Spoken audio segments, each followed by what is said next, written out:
Hello, and thank you for joining me. This is something chat show, and I am your host as always with Tom Jackson, no, Tom Jr. Jackson. And this is spooky October edition of After the Movie Review, episode 2. And the movie we'll be reviewing is The Frighteners. But first, as always, please like, comment, subscribe, ring that notification bell for not only my channel, but the channels listed in the descriptions below. Thank you. Check out the Post Geek Singularity channel, which is hosted by your captain, Robert Meyer Burnett, as he brings you his shows from the USS Observatory. That's right, such shows as Midnight Musings, Midnight Metal, Let's Get Physical Media, Whining About Movies, Fully Articulated, and Observations. And as well as one of the brand new channels, brand new shows on the channel called Ladies of the PGS, hosted by Midnight Musings co-host RM. And Ladies of the PGS is every Monday night, 6 p.m. Eastern, 3 p.m. Pacific, where on the show they embrace masculinity, they embrace sex, they talk about sci-fi, horror, Marvel, DC, whichever in the pop culture they're going to be discussing. So check that show out. And speaking of RM, she has her own YouTube channel as well. What a nice segue, isn't it? It's called Positive Fandom. And on this channel, she does unboxings, such as an unboxing of the Razor Crest from The Mandalorian. And check that video out because that is a really cool thing. That thing is huge. Also, check out reviews. She's got reviews of TV shows, movies, trailer reactions out of theater reviews, and also the apex show of her channel is Sunday Brunch Live. Every Sunday morning, 10:30 a.m. Eastern, 7:30 a.m. Pacific time, where she and her co-host Russ Whitfield parlay about all the news and pop culture that's fit to be parlayed on a show. So check it out because it is good time. So, and if you happen to have a channel or anything you want to promote, you can promote it there because at Positive Fandom, they embrace the creator and they pay it forward by promoting your show during Sunday Morning Brunch Live. So do that. And now we're going to get to the review at hand. And thank you for listening to that. Also, before I get to the review, on the Post Geek Singularity channel, for as little as 99 cents a month, you can be a member of the channel. And what are the perks, you ask? Well, I can tell you what one of the perks is.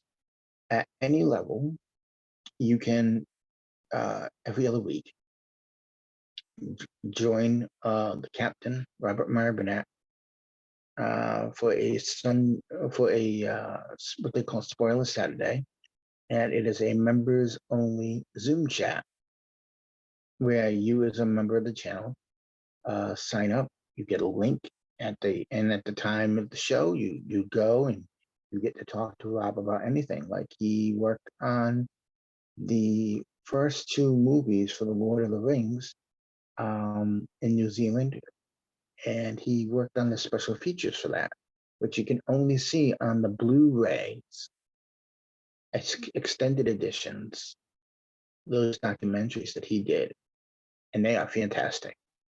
So they're not on the 4K, they're only on the Blu-rays. So check that out. And um, let's get on to the review, shall we? Today we're reviewing the 1996 film The Frighteners, which, there are moments when a good comedy comes into play, and then there are moments when a good horror film come into play. But if you can get yourself a good horror comedy, then like me, you're in for a good time. And The Frighteners just happens to be one of those films. It was released on July 19th, 1996, and directed by Sir Peter Jackson. And this was done a few years before the Lord of the Rings film. As a matter of fact, this is the movie that he made before he started doing the Lord of the Rings films, actually. I should point that out to you. But it's a great film. For those of you who don't know the story so far, The Frighteners is about a man played by Michael J. Fox, and his wife is killed in a car crash, tragically, and a car accident, I should say. And because of that car crash, he discovers he can communicate with the dead. And so, since he can do that, he decides he's going to exploit that and use that to con people out of money. And he sends the ghosts over to people's houses, and the people call up and say, "Hey, we know you can do this. Can you help get rid of these ghosts?" And excuse me, he does it to make money. But then out of the blue, people start dying, and they start blaming him, even though he had nothing to do with it. They start blaming him, and that's when the fun really starts with this movie. The cast in this film is phenomenal, phenomenal. In addition to Michael J. Fox, you have John Astin, who was the original Gomez Adams, Jeffrey Combs, Dee Wallace.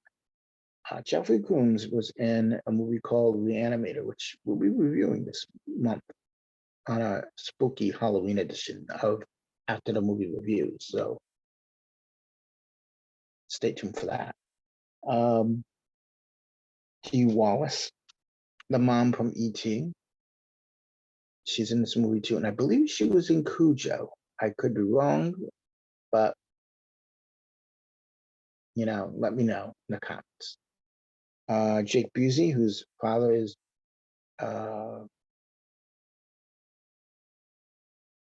Gary Busey, and Chi McBride, Arlie Ermy from Full Metal Jacket,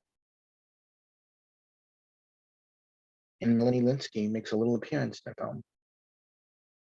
This movie starts out as a comedy, and it is a comedy in a sense, but it does veer into the horror films as it is. Not only is this movie directed by Peter Jackson, but it's also produced by Robert Zemeckis, who recommended Michael J. Fox. And Michael J. Fox is the only one who Peter Jackson wanted to work with on this. And it was also during making this film that Michael J. Fox felt he didn't like being away from his family. I believe his wife, I think his wife just had a baby or was about to have a baby at the time, and he didn't want to be away from her that long. So it was while making this movie, he decided that he wanted to do something close to home. And it's when he decided to do Spin City eventually.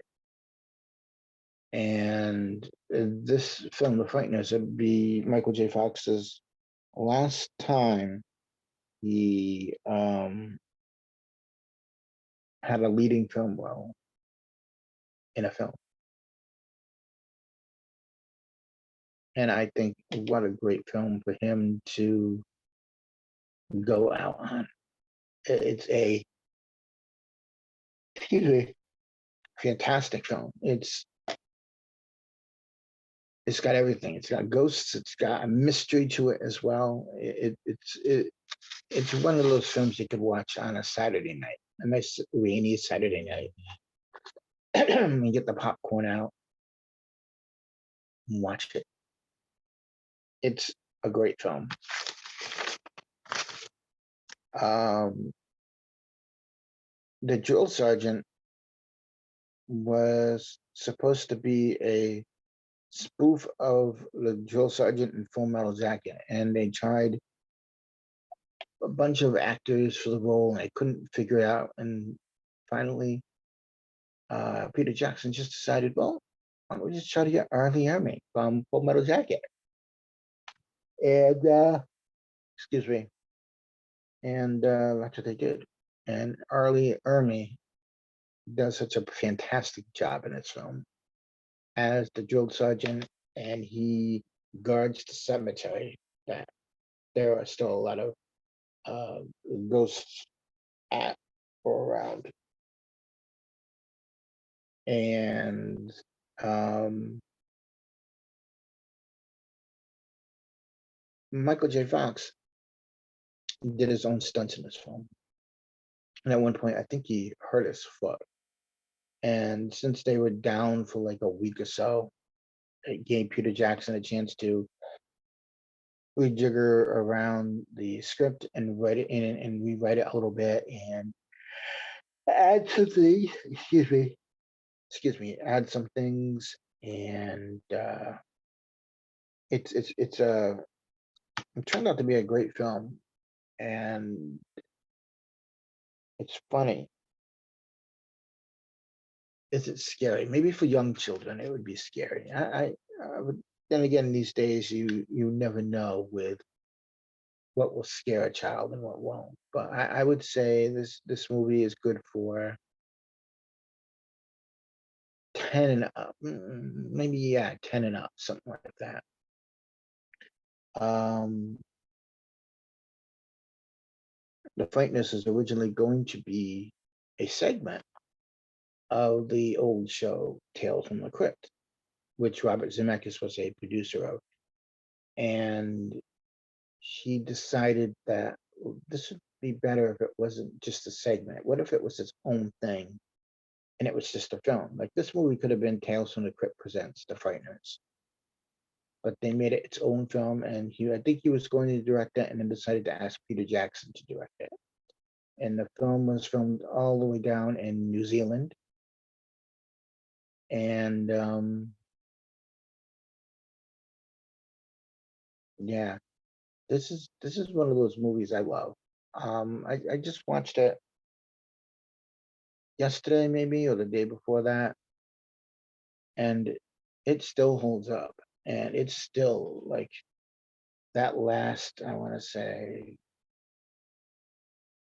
45 minutes of the movie is, you're on the edge of your seat watching what will happen. Will they figure out who's doing all the killing? Uh, will Michael J. Fox's character get um, cleared from being accused of all these murders?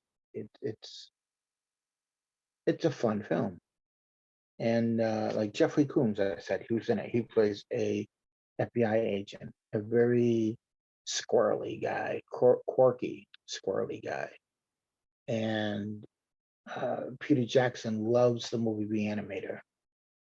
Um, and it's because of his work in that film, Jeffrey Combs' work in that film, that he said, "Well, let's see if he's available." And luckily he was, and they got him for the film. And I have to say, Jeffrey Combs is one of the highlights of this film. But then again, it's also cool seeing John Astin, who you rarely see anyone. I believe he is a teacher. Um, like he teaches at some college. He teaches acting, and he's like 90 something years old. God bless the man. He's still going about doing his job and whatnot. Um, he is essentially, he was Gomez Adams. He was the late Harry Anderson's father on Night Court as well. Um, it is one of those films that really stands up to the test of time, and I, for one, enjoy it a lot. Um, Other than that, I would say, as always, watch the film yourself. Make your own opinion. I mean, this is just my opinion. My review is only my opinion of what I think of it. You don't have to agree with it. You don't have to like it. And if you don't agree with it, hey, that's great. That's great for you because you're allowed to have your own opinion, and I respect that. I may not agree with it, or I may agree with it, but that's the important part, you know, that we agree to disagree on some things. Because if we all agreed on one thing, it would be boring, really. So that being the case, all in all, I think this is another great episode, and I want to thank you all for watching. And as a matter of fact, please come back again soon. And remember, wherever you go, wherever you are, whoever you are, wherever you may be in the known galaxies and states and countries and hobbit holes or wherever, there you are. And remember, we are all good people. Thank you, and have a pleasant, have a pleasant tomorrow. Come back soon for another great review. We'll be here for you. Enjoy your spooky October. Bye.